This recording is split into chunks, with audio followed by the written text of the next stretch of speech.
السلام عليكم ورحمة الله وبركاته. ازيكم؟ يا رب تكونوا بخير. النهاردة عاملة تورتة اقتصادية وغير مكلفة. الأولاد بيفرحوا بيها جدا لما بتتعمل في البيت، وفعلا بتبقى نظيفة وطعمها أحلى من بره. شايفين الجمال؟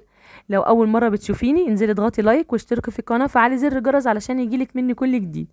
وتعالوا بقى كده نقطع التورتة ونشوف شكلها ايه من جوه. بصوا، طرية من غير ما انا ما سقيتهاش ولا حاجة. شايفين؟ لان انا عملتها واستنيت انها بس تبرد واشتغلت فيها على طول.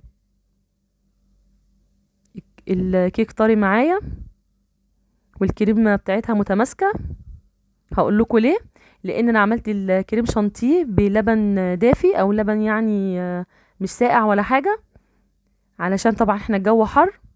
فانا حطيت كوبايه كريم شانتيه ومعلقتين كريم باستري ومعلقه كاكاو وكوبايه لبن دافيه، مش لبن ساقع بالمره او ميه ساقعه بالمره. ممكن نعمل ميه من الحنفيه عادي، مفيش اي مشكله. حطيت معلقه كاكاو كمان، وهضرب بقى كده كويس لغايه ما الاقي الكريمه تقلت معايا.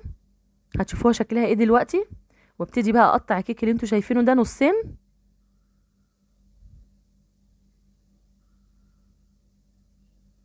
هركن كده النص اللي هو على جنب، واجي النص اللي تحت هقسمه اتنين برضو، وابتدي بقى احط الكريم شانتيه بتاعي. ادي الطبقه اللي هي النص اللي فوق، قطعته نص كمان وحطيت بالشكل ده. احطه بقى على الطبق الدوار دوت، وابتدي ان انا اغلف بقى كده بالمنظر ده. مش محتاج منك ان انت تبقي محترفه، محتاج منك ان انت تعملي بحب بس لاولادك، وهيطلع ان شاء الله جميل.